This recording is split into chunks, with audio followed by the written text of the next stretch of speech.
Good afternoon, everyone. We're pleased to have so many of you joining us today for dispute resolution within limited liability companies. If you'd like to minimize the GoToWebinar dashboard, just click the orange arrow to the left of the control panel. All attendees are muted for the presentation, but if you have a question you'd like to ask, please go to the questions drop down on your control panel. We're collecting all the questions to be answered after the conclusion of today's webinar. We thank the University of Florida Levin College of Law Institute for dispute resolution for co-sponsoring our CLE webinar series. And Don, if you want to make sure that you can change the slide, we'll go to the next slide now. Okay. All right. Oh, Today's presenter, oh, that's okay. Today's presenter, Don Weidner, is not only a mediator and arbitrator with Upchurch, Watson, White, and Max, but also Dean Emeritus at Florida State University College of Law, where until 2016, he served as Dean for almost 25 years. A recognized authority on partnerships, closely held businesses, and real estate finance, Don is a co-author of the revised Uniform Partnership Act, and that was published by Thomson Reuters in 2020. He also has written numerous articles on partnerships, limited liability companies, and complex leasing arrangements. He teaches real estate finance and other business and property classes, and he also teaches alternative dispute resolution. And now I'm going to turn it over to Don. Go ahead. Thanks, Kathy, and thank you all for showing up today. I'm going to try to make the next hour worth your while. Slide 4 indicates 5 basic goals for this hour.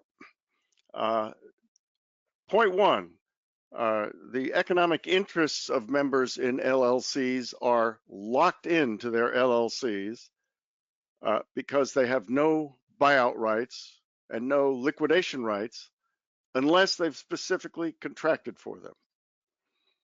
Point number 2 I hope to make is that if members dissociate, if they leave the LLC, their interests are degraded to that of mere transferees. Point number 3, even if the dissatisfied member of an LLC does not dissociate, his or her right to directly sue either other members or managers or the LLC itself is dramatically restricted, both by the LLC's shield and by the operating agreement, unless they contract otherwise. Point number 4, the only judicial remedy available to many LLC members is the right to bring a derivative lawsuit on behalf of the LLC. And point number 5, the LLC law gives the LLC the right to respond to a derivative suit by appointing a special litigation committee, which the law's comment refers to as a dispute resolution device.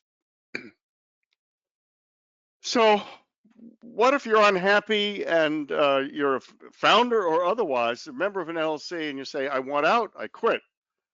Under the LLC Act, the departure of a member is caused a dissociation. Now, the statute says that a person has a power to dissociate as a member at any time.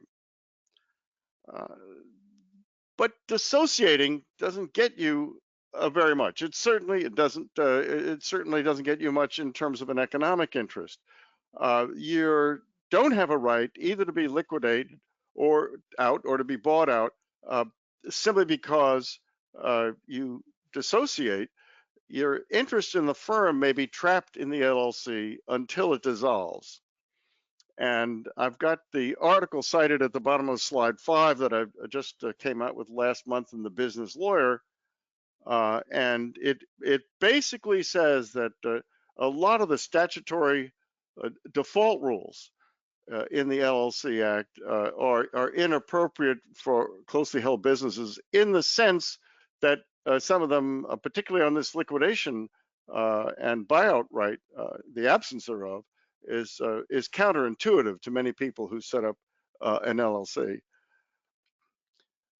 So despite the fact that many members, thinking of smaller, closely held LLCs, they think of themselves as partners. They may even refer to themselves as partners. They have far fewer rights than partners who dissociates. So one of the big pictures that comes through, I hope, in the slides in today's presentation, is that LLCs have now become very corporate-like. The last three of my first 5 points can be explained by the simple fact that LLC law has now explicitly made LLCs much more like corporations than like partnerships. I was the reporter, that is the principal drafter of the revised Uniform Partnership Act, which is the law in Florida. And the early LLC acts were drawn very heavily from the Uniform Partnership Act, revised Uniform Partnership Act. They also had corporate features, but since then, the LLC laws have been changed, to my mind, dramatically to make the law of LLCs much more like corporate law. So by contrast, in a partnership, including a limited liability partnership, which has a shield, partners who dissociate have the right to dissolve and liquidate the business to get cashed out if the partnership is at will, or if the partnership was for a term, the partners have the right to be bought out of the partnership for the value of their interest. Now, by contrast, a member who dissociates from an LLC gets neither the right to dissolve the firm nor the right to have his or her interest bought out. Instead, members who dissociate receive a downgraded interest. They're stripped of their management and voting rights. They retain their economic interest, but in the capacity of transferees. And we'll look at that status more in just a little bit. The short of it is, the only economic interest of the dissociated member is the right to receive a share of whatever distributions the LLC chooses to make. More specifically, in the statutory language, if a person is dissociated as a member, a transferable interest owned by the person as a member is now owned by the person solely as a transferee. And the short of it means you're a real outsider. And part of what's going on behind that is that the LLC Act no longer contains any rules for an at-will LLC. The revised Uniform Limited Liability Company Act, the Uniform Act nationally, is what the Florida statute is based on and what it is like in most respects. However, there's a minor deviation here, or variation if you prefer. The Uniform Act defines LLCs as having, quote, perpetual duration, just like a corporation, whereas Florida states the term as limited, indefinite duration. No matter how much money you have in the LLC, a member who dissociates is not entitled to a distribution. You're not entitled to be cashed out. Again, the statutory language is there. A person has a right to a distribution only if the company decides to make an interim distribution. A person's dissociation does not entitle the person to a distribution. Now, that rule is subject to the operating agreement.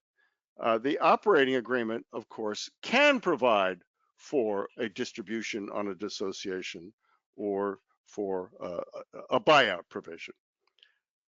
But without those special provisions under the LLC Act, the only right you have when you dissociate is the right to receive whatever distributions the transferor would have had, and that is to say whatever rights you would have had as a transferor. So zoning in on this, specifically the transferee is not entitled to any participation in the management or conduct of the company's business, or have access to records or other information concerning the company's activities.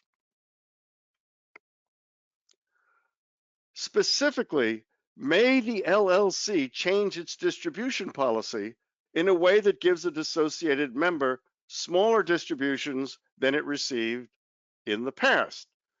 All right. I'll make reference to a 4-person LLC with Don and Mo, Larry, and Curly as the 3 other members.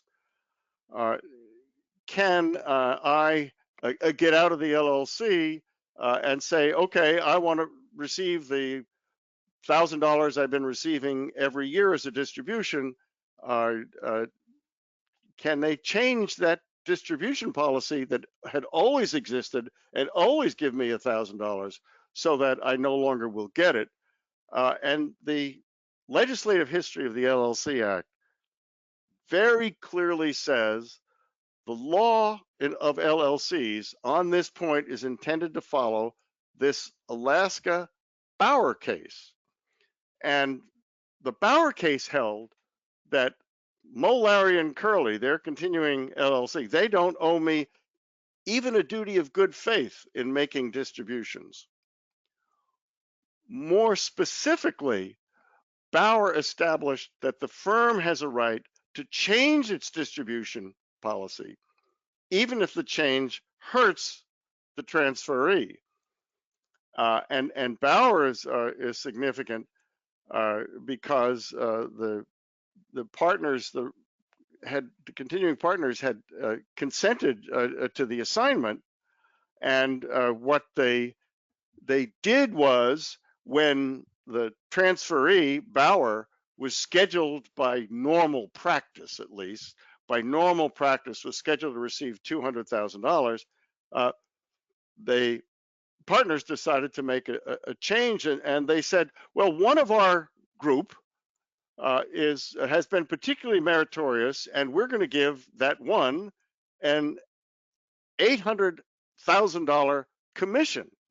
Now, after giving that $800,000 commission, there was nothing left for distribution to Bauer. The profits were all gone.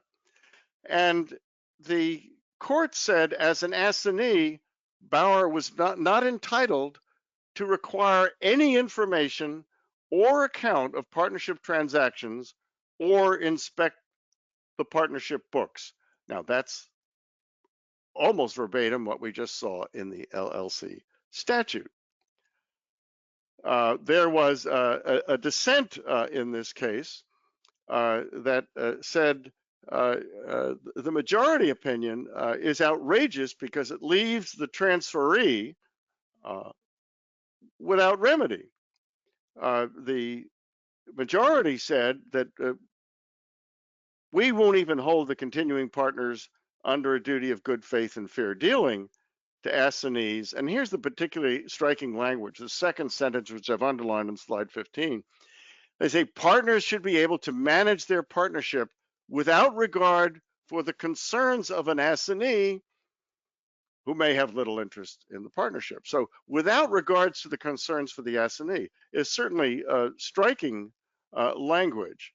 And the dissent says is, well, really the crucial question is whether the cutting off of the distributions was made in good faith. And if you don't ask that question, you leave the transferee without remedy. And the dissent continues, and it said, look, we see what's in the statute, but the statute wasn't designed to allow the withholding of distributions for whatever outrageous motive or reason the parties thought. The majority opinion leaves you, the transferee, without remedy. And he said, look at this. After all, a partnership is a contract. It's a contractual relationship at bottom. And everybody knows that in every contract, there's implied an obligation of good faith and fair dealing.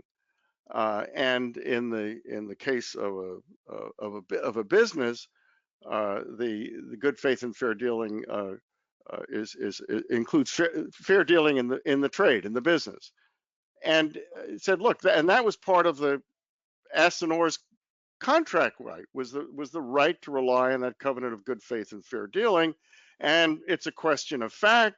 And if there's a dispute as to why a distribution was held, and whether it was withheld in good faith, that goes to the jury. And so under the law of assignments, this contractual right to insist on good faith and fair dealing, that goes from the assignor to the assignee, stated in the old time language. The dissent said the assignee steps in the shoes of the assignor, and in this case, the majority opinion has left the assignor shoeless and without a remedy to enforce the right to receive distribution. The assignee is without remedy, and his assignment becomes worthless. The bottom line on slide 17. Sorry, I'm having a little trouble with this advancer. Now, the legislative history of the LLC Act clearly was intended to follow Bauer. So is there any way to get around what seems like a very harsh result? And the official comment says, you know, maybe you can, you're just going to have to do it outside the LLC Act. All right. So that underlined last sentence on slide 18. The issue of whether in extreme and sufficiently harsh circumstances, transferees might be able to claim some type of duty or obligation to protect against expropriation is a question for other law. So if you're trying to get around what seems to be the plain meaning of the statute, go to the official comment and said, well, you may not be able to get out of by this statute. You may not be able to find some sort of duty owed to the transferee under our statute, but you can find it somewhere else. And I'd also point out at the next slide that the statute, the LLC Act itself, explicitly incorporates other law. So it says, unless displaced by particular provisions of this chapter, the principles of law and equity supplement this chapter. So that's where you have to go. The official comments indicate that the law on this point may be in a state of flux. And you've got the official comment there that says that that we're only being able to now begin to grapple in a modern way with the tension between the rights of the organizers, owners to carry on as business as they see fit, and the rights of dissociated owners. So they specifically said, here's the rub. We're treating a dissociated owner who our now rules lock in, that we lock in their economic interest. We treat them as transferees of their own interest. And boy, that's a tough situation. And they should have some sort of remedy. And essentially what the court, one of the things the courts have said is, look, you don't want to freeze the continuing LLC or partnership. You don't want to freeze them into doing business the way they've done it in the past. And so you obviously can't require them to continue making distributions the way they always had. On the other hand, there ought to be some remedy, at least in an extreme case, for the transferee whose economic interest is locked in. So that brings up this broader question, and a couple of people submitted questions in advance about this. So what remedies do you have? Suppose you remain a member rather than dissociate, since dissociating doesn't seem to get you very much. It certainly gets you nothing necessarily in the case of your economic interest, unless you have contracted specifically for it. So there's the shield, and the shield is a big deal, and what the Florida courts have said about the shield is a big deal. So that is the LLC Act shield from the Florida statute on slide 20. And it, by the way, is virtually identical to the statutory shield in the case of an LLP. And it's the personal liability provided by the shield, personal freedom from personal liability provided by the shield, specifically the freedom from personal vicarious liability by the shield, is a very key point. So they use a belt and suspenders to hold the trousers of that point up. So first sentence is a liability of an LLC is solely the liability of the company. So that's the belt of the shield. The second sentence is the suspenders. A member or a manager is not personally liable solely by reason of being or acting either as a member or as a manager. Next point, and this was raised in one of your questions submitted in advance, the failure of an LLC to observe formalities is not a ground for imposing liability on a member or a manager. So that's the basic shield. I do note at the bottom that Florida has a sort of a lesser shield that limits the personal liability of managers and members for money damages, for their acts or omissions, absent certain more egregious wrongdoing. So what's important is what the shield does not say. And the shield does not say what everybody understands the law to be, which is that the shield does not absolve a member from liability for his, her, or its own wrongdoing. So what the shield does is keep you from vicarious liability for the obligations of the LLC. It doesn't shield you from liability for your own wrongdoing. And I think that's more clear in the statutes and the comments, but it just never affirmatively says that, rather in the comments and in the statute itself. It refers to that in the comments. And I might just caution, I'm going to talk more about this Dinero case, which is a huge case on member remedies in Florida. And just by saying that at this one point, it overstates the shield. And it says that the shield, the language in the fourth bullet on slide 21, protects people from liability, quote, for their involvement with an LLC. Okay, it doesn't. It doesn't protect you from liability for your own wrongdoing. So we'll look more at the details of that. And what the Dinero case does do is, I have to remember whenever I touch that, I move a slide. Sorry about that. What it does do is make the important point that the shield, the adoption of a shield, either by an LLP or an LLC, can have unintended consequences within the partnership, so or the LLC. So the basic point at the top of slide 22 is members should consider whether they're treated as outsiders in their own operating agreement. And focus on this example, for example. If I am in my four-person LLC with Mo, Larry, and Curly, and my operating agreement says that I'm entitled to $5,000 a year as a retirement bonus, as an annual retirement payment as soon as I retire, and the LLC doesn't pay me the $5,000 a year retirement benefit that's specified in the operating agreement, there's no question, it's specified in the operating agreement, are Mo, Larry, and Curly personally liable to me to pay me that $5,000? Or does the operating agreement, does the law of the operating agreement now treat me as if I were a third party, an unrelated third party filing a claim against the LLP? Very famous case called, a New York case called Eder v. Gursky. And it said and held that the liability shield of an LLP did not protect individual partners from the claims of another partner.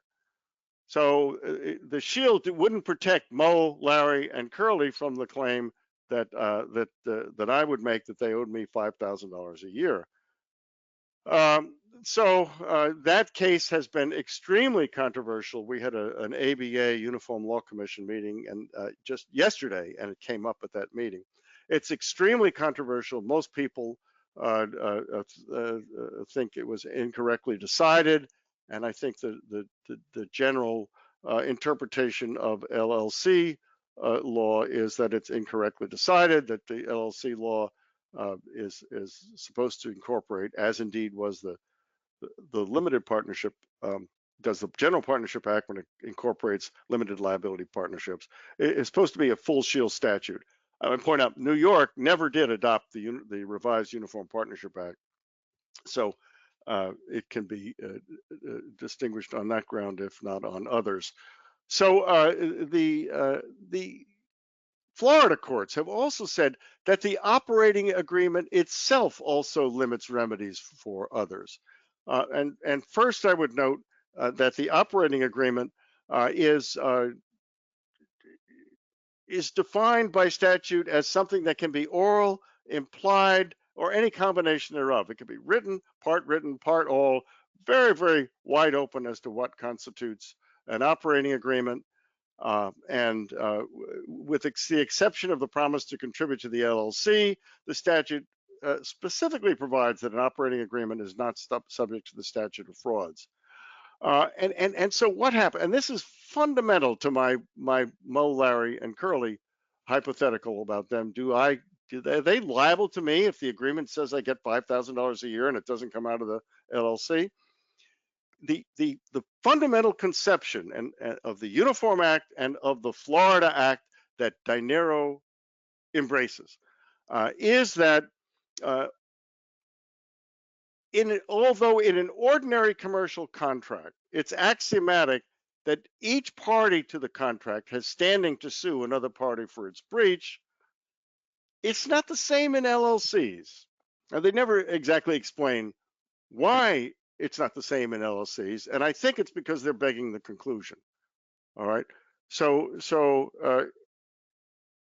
the next sentence there: a member does not have a direct claim against the manager or another member merely because the manager or other member has breached the operating agreement. Likewise, a member's violation of this act does not automatically create a direct claim for every other member. Modern LLC law, in short, has incorporated the direct versus derivative distinction from corporate law. And the Dinero case I mentioned earlier is Florida's leading case explaining when a member may bring a direct action. And it says, by the way, both operating agreements and statutes are unclear. So it says who owes a particular duty and to whom that duty is owed. Indeed, the Florida LLC Act subjects all managing members to a duty of loyalty and care that is owed to the LLC and all of the members. Now they say that is not clear, and let's go on and ask why. They say even a member who signs a written operating agreement will not be treated as signing an ordinary commercial contract. Okay. So in other words, under partnership law, the partnership agreement is treated like an ordinary commercial contract. And the partnership law says when I as a partner feel that any one of my partners has breached the duties to me under the partnership agreement or the duty to me under the statute, I may sue directly.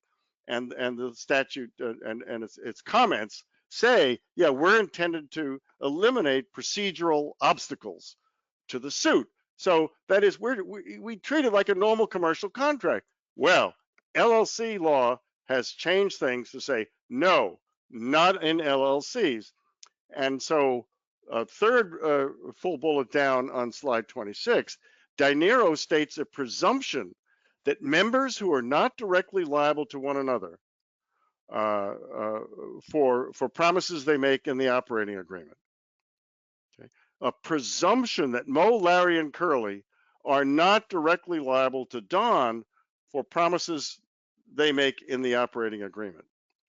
Now, you can overcome the presumption, but you have to overcome it by directly stating that you'll be directly liable to one another if you breach its terms. Now, the statute never uses the standing rule. Everybody sort of inside the beltway on this talks about this as a standing issue. Do you have standing to bring a direct action? The statute doesn't do that. Now, to sharpen what you as a dissatisfied member are facing, or counsel, let's look at that subsection 1 and ignore the introductory clause to it and just say a member may maintain a direct action against another member, a manager, or the LLC to enforce the member's rights under the operating agreement or under the LLC Act. Okay. Now, if you just looked at that portion of the section, you'd have a very good statement of partnership law. You'd have a good statement of the law of the ordinary commercial contract. But the guts of that is taken away by this subject to subsection 2 reference. And that subsection 2 says a member maintaining a direct action must plead and prove either injury that is not solely the result of an injury suffered by the LLC, or injury resulting from a violation of a separate statutory or contractual duty owed. Now, that statute was amended in Florida effective last year, specifically to conform it to the Dinero case.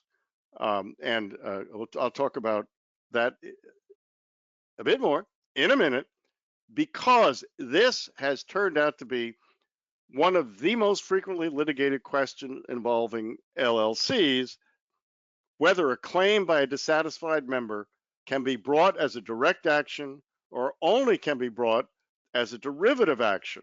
Again, what's happened?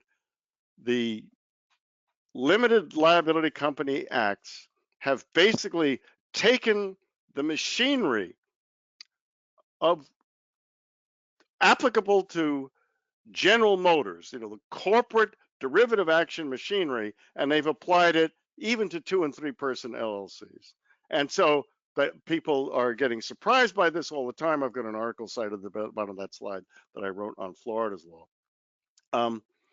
So Dinero, it's the leading case, and I won't go through all the details except to see that it was a 3-member LLC. Each member was in turn an LLC, and one of the members wound up with nothing, and the other 2 wound up in a new entity with everything.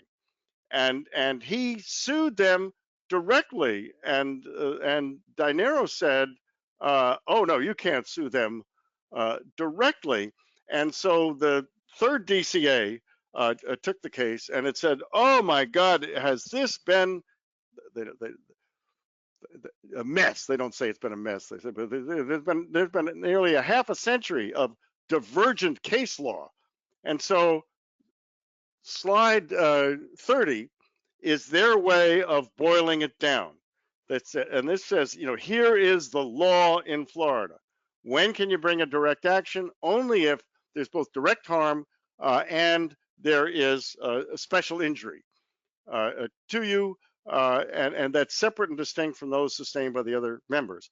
So, but there's an exception. So that first quote, part of the quote, is track 1, but there's a second track, and it says we also find that you can bring a direct action if you can establish there's a separate duty owed to you, either as a matter of contract or as a matter of statute.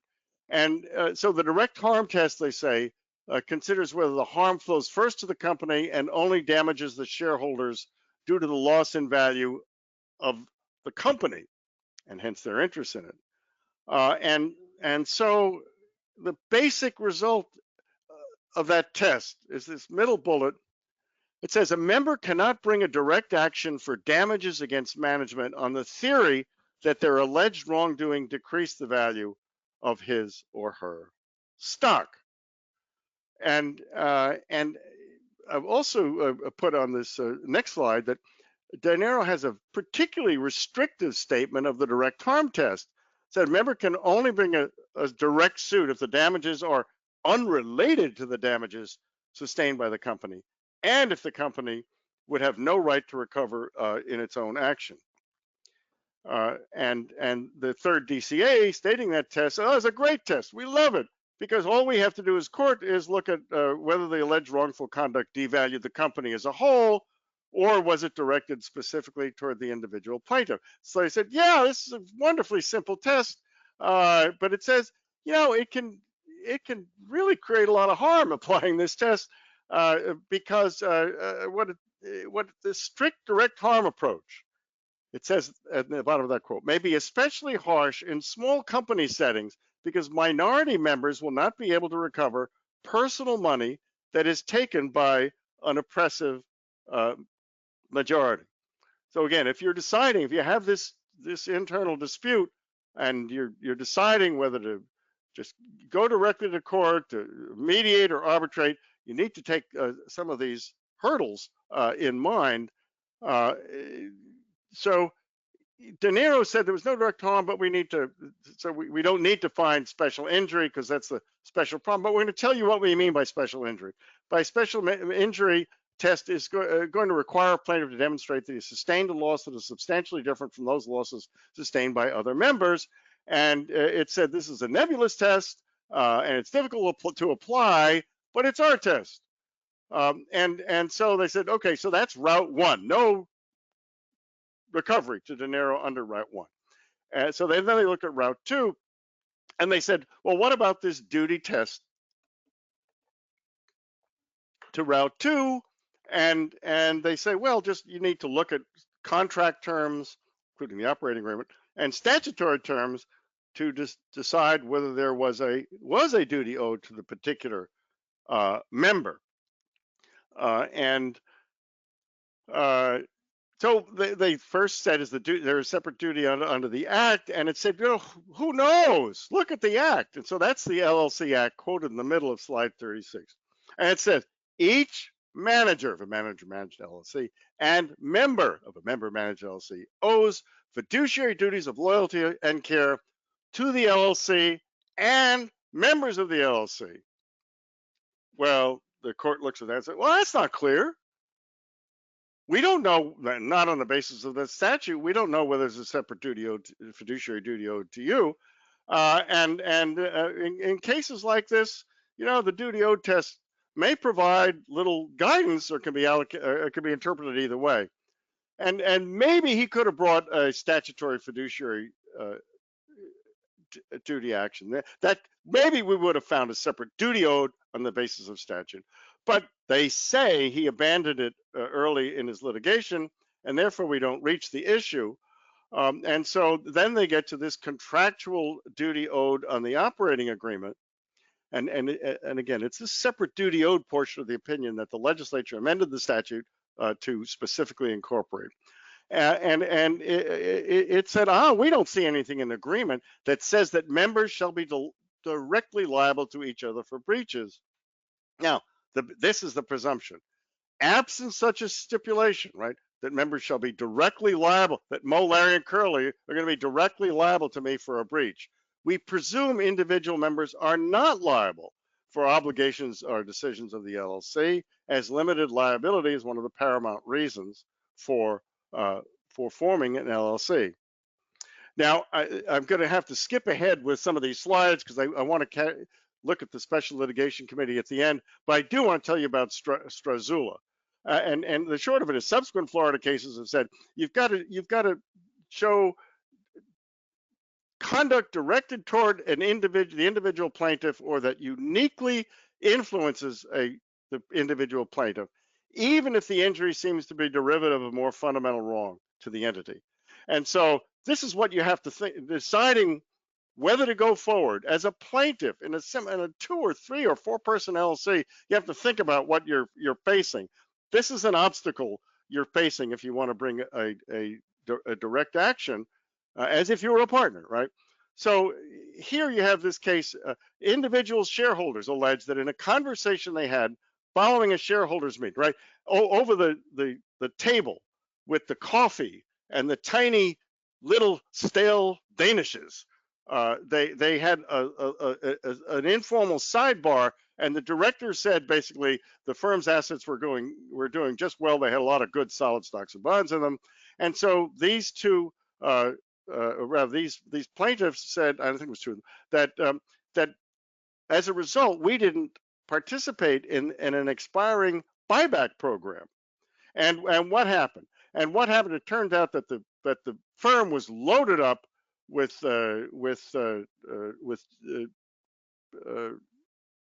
collateralized debt obligations that were worthless.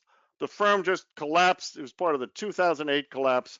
All these worthless CDOs were in there, and the trial court said, I'm sorry, you don't have a direct claim. You can only bring a derivative claim. And the gist of your complaint is the management loaded up the LLC, the firm with high risk CDOs, and you were wiped out, as was everybody else. So stop it. Fourth DCA reversed and said, no, there is a direct action in here. So even after it maybe it's still murky when a direct action may be brought. And really, you had both kinds of action here. You had a direct action for the misrepresentation was made to you over the stale danishes, and that's in addition to any derivative action you had. So let me skip ahead. There's some more post-Dinero Florida cases that are entertaining and frustrating if you're trying to figure out what the law is. I may come back to that. I may not have the time. So what if you know that you're not entitled to a direct, or what if the court holds that you're not entitled to a direct action, and you're left to bring a derivative action? And what is that? And a derivative action means that you are suing on behalf of the firm to assert a claim it has, and that's the theory. You're suing on behalf of a firm to assert a claim that it has for recovery that it should get for itself.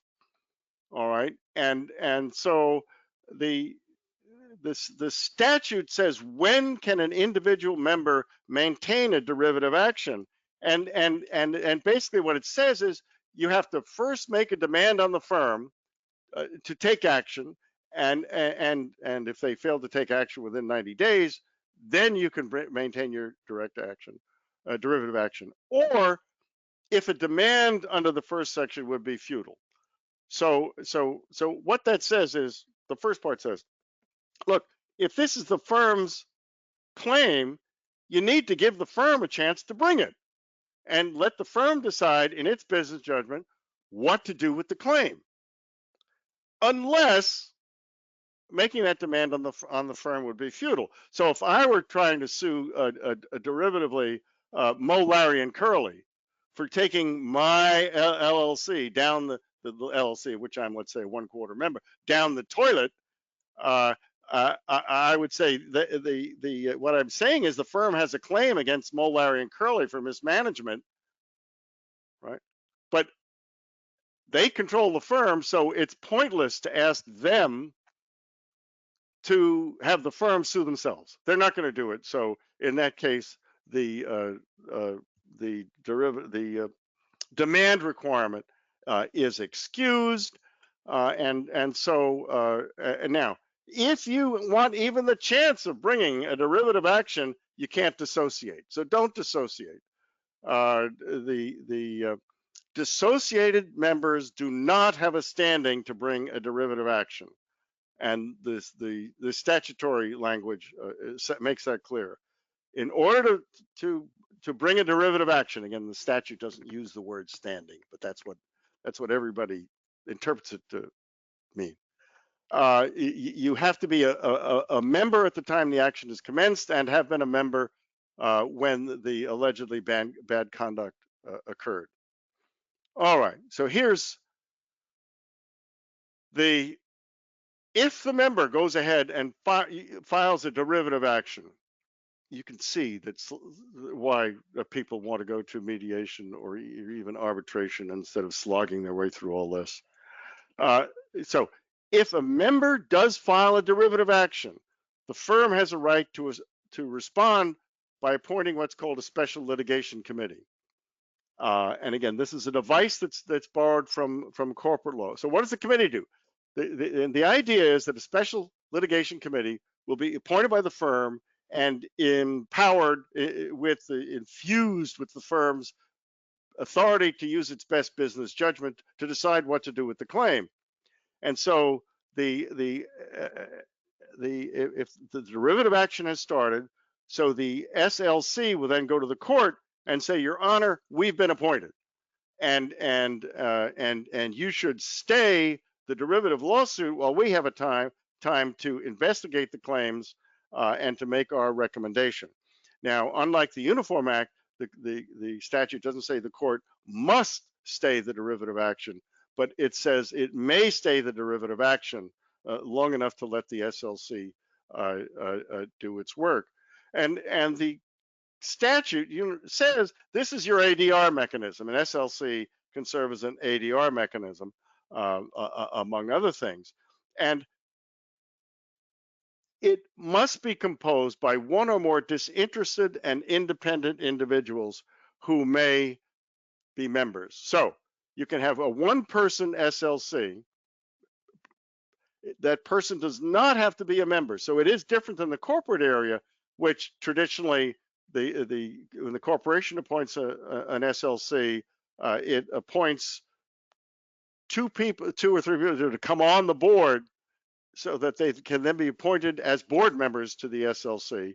But you don't have to ever become a member to be in an SLC in an LLC. But you have to be disinterested and independent. And oversimplifying somewhat, disinterested generally refers to people who do not have a financial interest in the outcome, whereas independent generally refers to people who do not have close personal or social relationships with one of the parties. Now, one of the comments that submitted in advance is Florida the same as other states on the SLC? And the answer is no, it is not. It is, in this respect, on this slide 50, it is better. And this talks about who may appoint the SLC. And it says that the SLC may be appointed, and it varies depending on whether the SLC is member managed or manager managed. So it's member managed. The SLC may be appointed by the members who are not named as parties in the derivative action, looking at the time here, and who are otherwise disinterested and independent, and who hold a majority interest, and who are otherwise disinterested and independent. And with a similar rule as to the manager managed LLC by a majority of the managers not named as parties in the derivative action who are otherwise disinterested and independent, or by the court will do it, get the court to appoint the SLC. Now, what Florida does in this statute is what the Uniform Act does not do, and I applaud the Florida statute for doing it. And it says that there are two disinterested and independent requirements. Number one, the people who become the one or more persons who become the SLC, those individuals on the SLC must be disinterested and independent. What the Florida statute says, I've got here, is that even the people who appoint the SLC may be disinterested and independent. So, and you've got this case last year, and if there are no disinterested and independent members to do the appointing, the court will. And the intent of the Florida Act was to make clear, I'm just looking at the time, I've got 7 minutes. All right, the intent of the Florida Act was to make clear that the SLC or the SLC itself may go to the court and say, here's who we are, here's how we got appointed, are we disinterested and independent? Otherwise, you'd have to wait. If you can't do that, then you'd have to wait till the whole investigation is over, which could take a lot of time, and then find out at the end that they were disinterested and independent and have the SLC's recommendation thrown out. So what happened? So the idea behind the SLC is it's evaluating what action is in the best interests of the SLC, of the LLC, dismiss the action, take it over, settle the claim, and so forth. And so what does the court do? Let's